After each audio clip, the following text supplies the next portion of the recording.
Dean, everyone's asking why you don't use preflight. I use preflight. I heard that. Pause. But why don't you use preflight in your pre-check? Why do you do it by pen and paper? Okay. In case you didn't see the video. Here, for all you pilots out there, here's how I do it.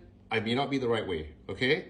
But I write my craft down. I write my everything down on my knee board. So I have that on my knee board. Pen and paper. Yeah, pen and paper on my knee board. For non-pilots. I have it on my preflight as well. That entire route, the entire route after clearance will be punched into my preflight. And then I punch it into my G1000. So I have triple redundancy. I see it on my nav, okay. Right? I see it on my nav. I have the pink boxes on my PFD that tells me the route. I cross-check that with preflight. And the last cross-check is with my knee board. Because the paper is the clearance. That's the clearance. When I read back my clearance, it's written on there. So I make sure triple check that I punch in the waypoints on my preflight correctly. And then I punch in the waypoints, which it matters because it's connected to my autopilot, on my nav. I'll be honest, I didn't even know you did that much. It's triple. It's good.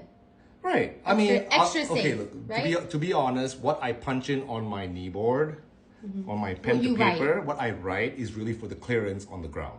Like when you're talking ATC. When you hear me after run up, I call for my clearance, right? And then he goes, Right, because babe, read back correct. As your passenger, I always see you're following your finger along the piece of paper when you're reading it back. You're always like checking. Because that's the read back. Got you it. have to read back right. And after I read back, I double check my read back on my preflight. And then I take my waypoints because my MFD, my nav screen is pretty much the same waypoints as my preflight. Then when I punch in, you see me punching in all the waypoints?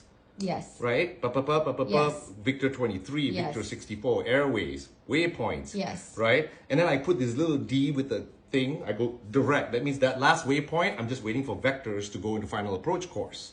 Right? All that is redundant. I make sure I get it right from my pen to paper, from the read back. My preflight is right. My nav is right. So there's no fucking way I'm going to make a mistake. Okay. That's why I do it like that. Got it.